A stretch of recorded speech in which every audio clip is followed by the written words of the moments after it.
Hello, welcome back to Curry Girl Tech Talk. We are back with a whole new series. I am Krystal Curry. Thank you for joining. This time we are talking about Web 3. We will discuss the integration points between Web 3, AI, and even quantum technology, and how all of these new breakthrough innovations intersect.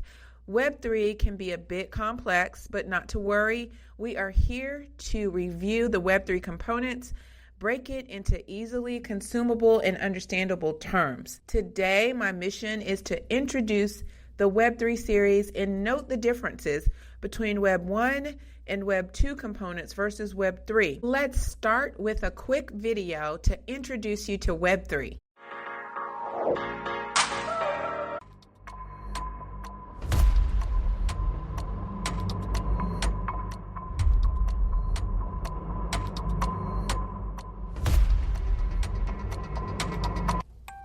The story of Web 3 begins in a mysterious way.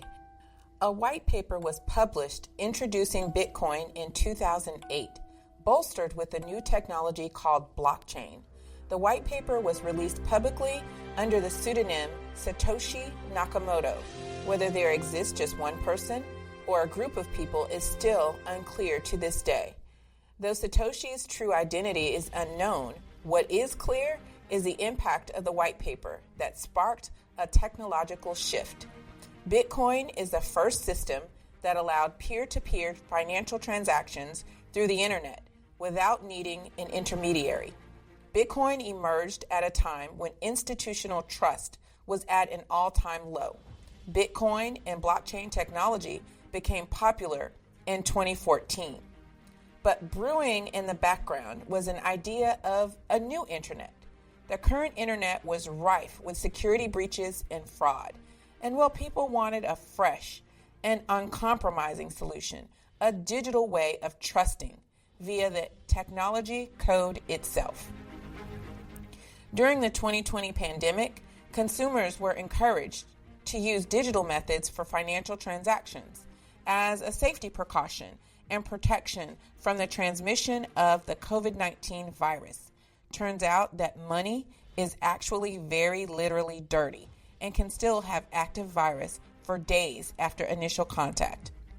Due to this nationwide movement towards a more cashless society, many of us opted for Amazon orders versus standing in line perfectly 6 feet apart, as we all hunkered down with thoughts of an uncertain future in our minds. An interesting statistic emerged during the pandemic, and it had many of us reeling about a serious wealth gap in the United States.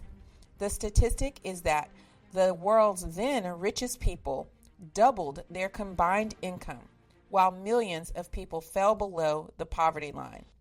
Fresh off the global pandemic, the promising ideals of a new, decentralized internet and a more secure, immutable financial transaction system were appealing to many.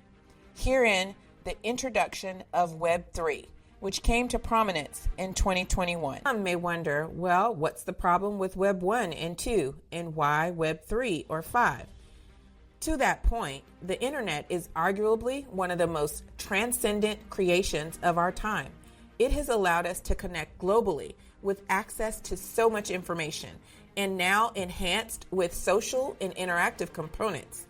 And Web 3 is hoping to level that up with the implementation of decentralized, secure protocols and transparent processes fueled by decentralized applications, or DApps, and also blockchain technology. Here are what I found to be the standard tenets surrounding a new internet. I'll call it with a Web 3 manifesto, though there is no such official document. First up is decentralization. Decentralization means a decision to break free from a centralized web that is largely controlled by corporations. The decentralized web aims to democratize access and put control back into the hands of users. So it's a more user-centric, robust framework that will enhance security, protect privacy, and enable community empowerment. But a key component to realizing the promises of Web 3 is blockchain technology. blockchain is considered to be unhackable by even the most powerful computers. It is essentially a digital shared database ledger that is distributed across secure networks. Payments are processed by digitally signing a transaction with a private key. Each transaction is verified and recorded in an entry as a block that is added to the previous chain of transactions in the database. It is immutable, meaning that it cannot be undone or changed later. Although blockchain was created solely for Bitcoin, Ethereum created a blockchain technology introduced around 2014 that enables a myriad of use cases besides payments through their system of smart contracts. Another key component of Web3, smart contracts, allows participants to transact with each other through self-executing digital agreements written in code. They are programmed to execute when the preset conditions of the agreement are met. There is not a need for intervention to make this occur. Again, transaction records are immutable, verifiable, and securely distributed across the network, giving participants full ownership and visibility into the transaction data. With these foundational technologies in place, there seemed to be a consensus forming around Web3 goals of more openness, acceptance, yet maintaining privacy and security, and opportunities to participate in the economic prosperity of the country. Of course, digital currencies are key. Cryptocurrencies, tokenization, and stablecoins are all Web3 concepts. And digital wallets are used to keep your private keys and manage your currencies. And added to these building blocks are DAOs, decentralized autonomous organizations. These are organizational structures for cooperation without the need for government. These cultural reformations are providing a way to reimagine internet collaboration and change the internet world as we know it. So where are we now with the promise of a new internet? Join us on this journey as we explore the exciting world of Web3.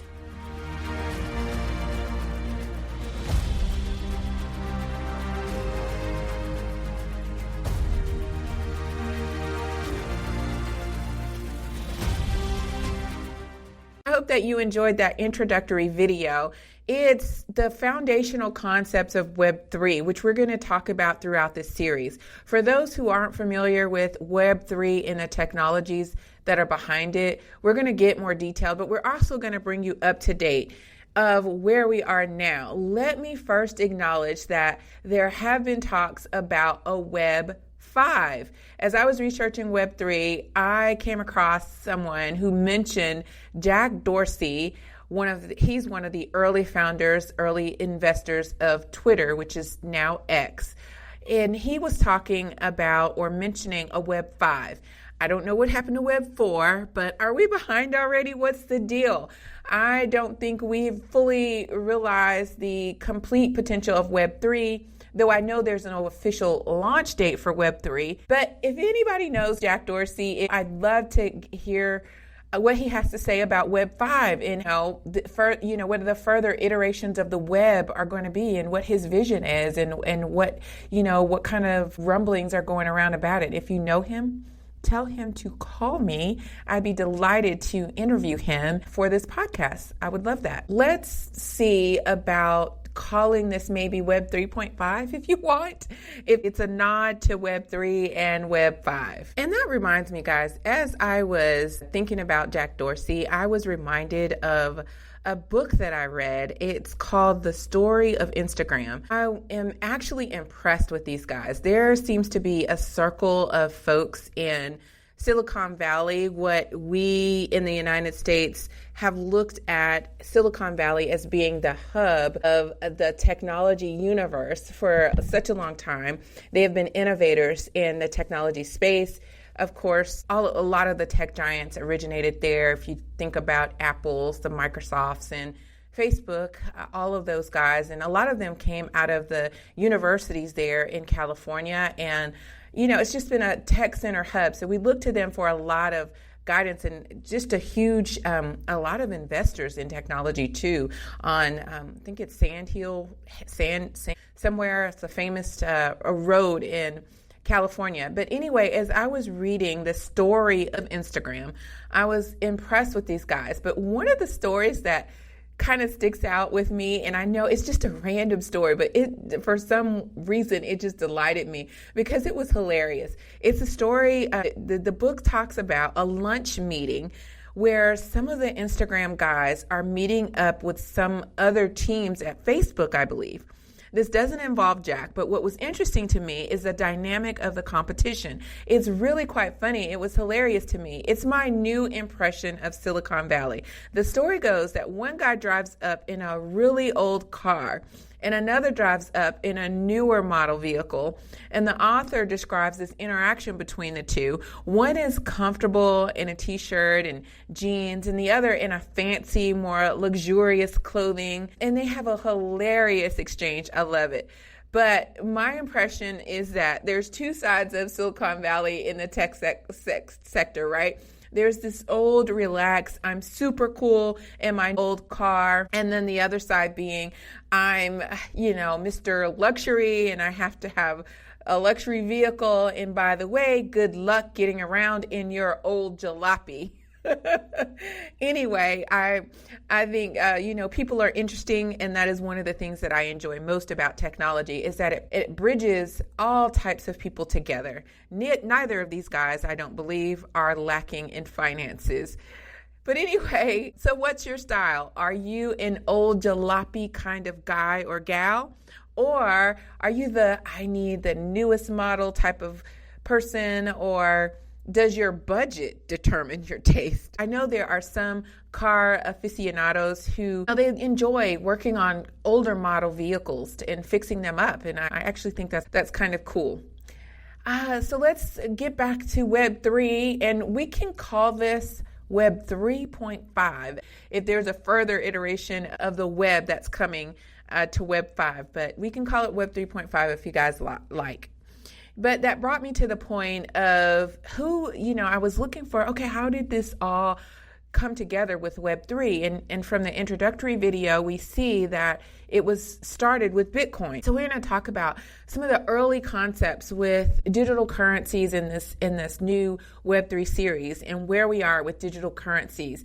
I do want to acknowledge the FTX collapse. I know that some of you are aware of that. It happened 2 years ago, and a lot of people got a little bit leery of Web3 because of the FTX collapse. We're going to talk about that. Where are we now? Have things improved? And we'll get more detail about where we are with that. Though there is not an official launch of Web3, people, communities, developers are building its infrastructure and contributing decentralized applications. One of the things you'll hear me discuss in this series is a book called Web3, which I love. I believe the author, Alex Tapscott, said it best when he described Web3 as being the Wild Wild West. The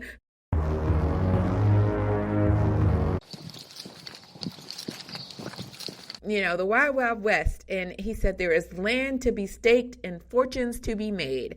I hope that's enough to keep you interested in this series because I do believe that there is a lot to digest here. It's an awesome opportunity, not only for you as business and entrepreneurs, but also just individuals that are interested in what's going on, because money is going digital. We cannot, forget about that. Money is going digital, and I think that staying on top of this and understanding the technology behind it is really going to make you more comfortable, more confident as you decide how you want to invest in terms of your company. What business insights are driving your strategic decisions? Web3 is going to give you some insight into that and what things you need to do.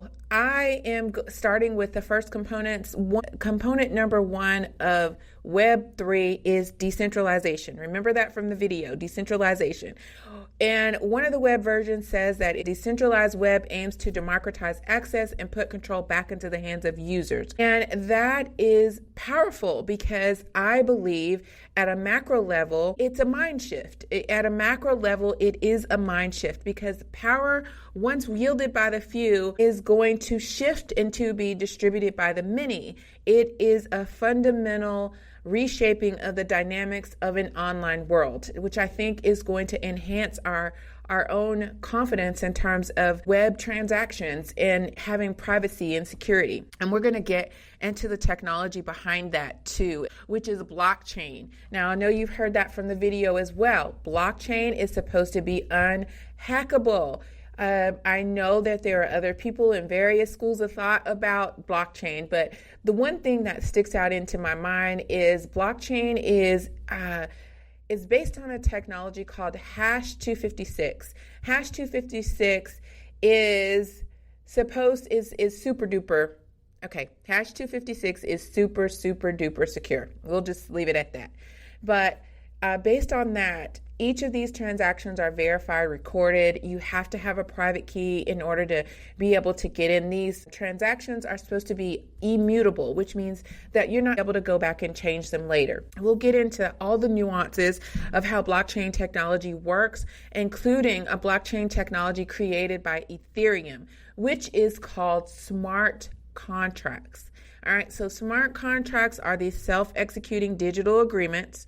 They're written in code. We're going to talk about the programming languages behind that, Solidity. How do you get your team involved? How do you utilize these smart contracts as a business? We're going to talk about all of that as well. And then lastly, decentralized autonomous organizations. These are my favorite part of Web3 because I think organizational structures that helped us with cultural and societal reformations, providing a way to reimagine internet collaboration is, just a powerful concept because it doesn't need any type of government to do it. It's a total new way of organizing. And we'll talk about that as well. That's going to be a part of this series. I can't wait to get into that conversation. Now you know about digital currencies. We know that money is going digital. We're going to talk about tokens. We're going to talk about stable coins, tokens, stable coins, cryptocurrencies, and your digital wallets, how all this works together. We know that tokenization includes fungible tokens and non-fungible tokens, all right? So fungible tokens are interchangeable, and then non-fungible tokens are a digital representative of something that is unique. So we'll go deep into that in one of our episodes as well. Now, here are other concepts surrounding Web3. Web3 is trustless. It is a privacy-first decentralized infrastructure where you don't need permission to gain authorization from a governing body to create or trade. It is people own their data. It's permissionless. People own their own digital assets and data, not centralized institutions or companies. I'll say that again. People own their own digital assets and data, not centralized institutions and companies. Anyone can participate in this network without the need for permission or approval. You don't need to trust intermediaries, and it reduces the risk of fraud. Transparency is a key component of Web3 ecosystem, both technically and culturally. We'll talk about how communities are going to be able to leverage the Web3 web environment to self-execute based on agreements, to collaborate with one another. And I'm going to break all this down because I think there does assume a certain level of technical savvy when you're talking about these things. And this is what this series is designed to give you: the knowledge, the information surrounding the Web3 concepts. And as entrepreneurs, even as consumers, we're going to talk about how the circulation of the dollar it goes in different communities, and how does this going to work digitally now? And the vision or access and equality is profound for Web3, and we'll talk about it. All right, so finally, my last goal was to talk about the major differences between Web 1, Web 2, and Web 3. All right, so here we go. All right, so Web 1 was just the information web. Do you remember how we connected to Web 3, Web 1? It sounded a little bit like this.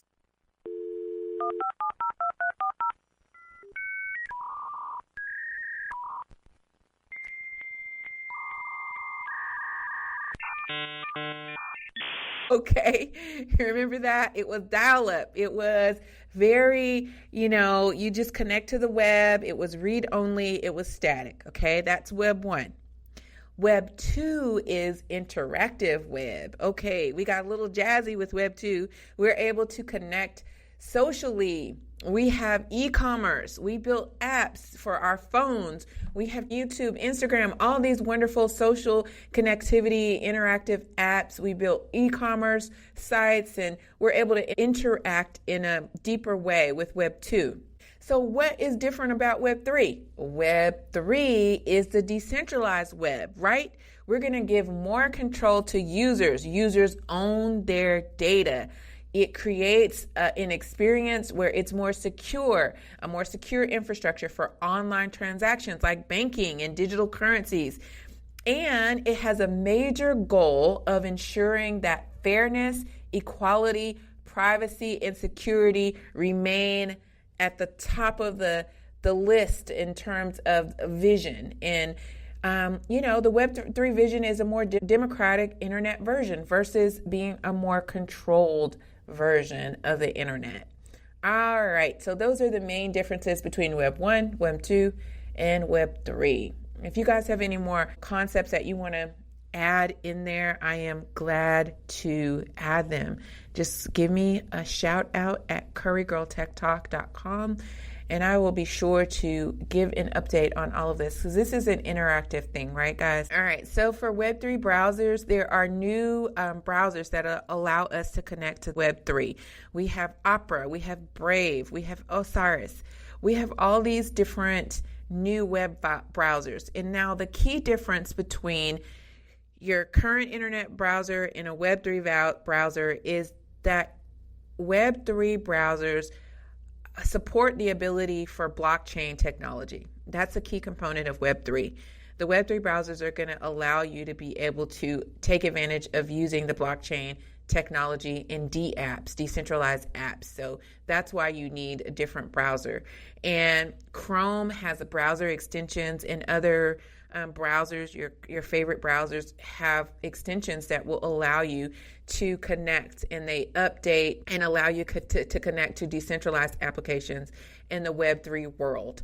So if you are considering switching up your browser, before you do that, you want to make sure that you check and make sure what the browser extensions are, what it actually, allows you to connect to, and what types of updates that they have before you just go in, because some things break. We know that certain browsers, certain Web 2 applications only work with your current browser. If you switch to Web 3, that functionality that you have in whatever app you may be using or whatever software you may be using may not be compatible with this new server. So to give you that level of awareness before you go switching to a new browser, I don't want you to not have the same function or quality with your current software or applications just based on the new browser functionality. But you would want to upgrade or get a new browser to be able to connect to this Web3 functionality and use these new decentralized applications. All right. That is the show for today. This was super duper fun. I believe this gave us a good segue into Web3. Thank you for joining for this episode. Thank you for reconnecting with me and allowing me this chance to reconvene and get everything back together for going on with the podcast. I am grateful for this platform, and I hope that you enjoy it. As we dive into the world of Web3, we will provide deeper insights with industry leaders and professionals. Though it seems the popularity and enthusiasm surrounding Web3 has waned a bit, perhaps due to the crypto collapse or fears that the technology might not be ready for prime time. However, I believe that the major tenets of Web3 are still very much worthwhile endeavors. The core components of the Web3 ecosystem are deep in the minds of developers and leaders. What are popular digital wallets and digital currencies? How will we realize true fairness and equity in terms of access to wealth and prosperity? How do communities realize the cycle of revenue with their buying power? What weight will voting carry with DAOs and organizations? Are we reimagining the future with ICOs, initial coin offerings, and other standard practices into digital ones like passports or CVs or other government societal type organizations that we currently have? How does Web3 integrate with AI and quantum technologies and even the metaverse? What does it mean for the gaming world? We will discuss it all. I hope you will join us for these discussions. Also, with each episode, starting with today's episode, we will give you a clue, which will allow you to redeem a Curry Girl Tech ticket. What a mouthful. But our tech ticket is our digital token concept. It's an introductory concept that indicates that you're following the Web3 series. Each week, I will give you a token clue. You can go to our website at Curry Girl Tech Talk, click on the tab at the top that says Tech Ticket, and enter your clue for the day, and you will get a token. And if you collect all of the tokens at the end of the series, you will be awarded a tech ticket. And you need that tech ticket. You know why? Because your tech ticket will give you access to our live webinar. You don't want to miss that. The token clue for today is blockchain. So just go to our website, click on tech ticket, and enter the word blockchain, and you will get your token. It's just that easy. Thank you so much for joining the episode today. I am Krystal Curry. Take care.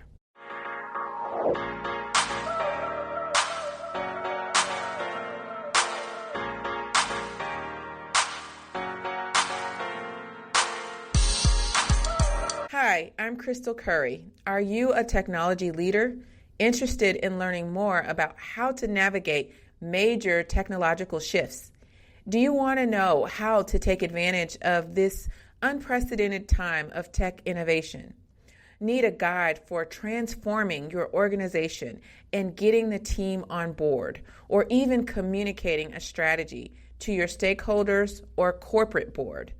Well, I've created an out-of-the-box toolset designed specifically for this. Please check my website for more information.